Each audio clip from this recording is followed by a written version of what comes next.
Elbow idioms. British.com.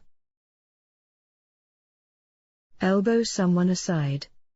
If you achieve success by determination and aggressiveness at the expense of others, you elbow others aside. She elbowed all her colleagues aside and very soon found herself in the top position. More power to your elbow. If you want to tell someone that you approve of what they've done or said, you can say more power to your elbow. Congratulations on passing your exams. More power to your elbow. Use some elbow grease. To put in some hard work, especially when cleaning, is to use some elbow grease. The inside of that oven is going to need considerable elbow grease, if it's ever to be clean. At someone's elbow. If a person is very close to another person physically, and keeps close to them as they work, they are at their elbow. I need you at my elbow while we sort this mess out.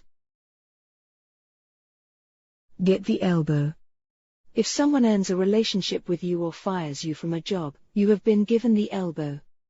Not only did Polly not accept my marriage proposal, but she also gave me the elbow. Elbow through.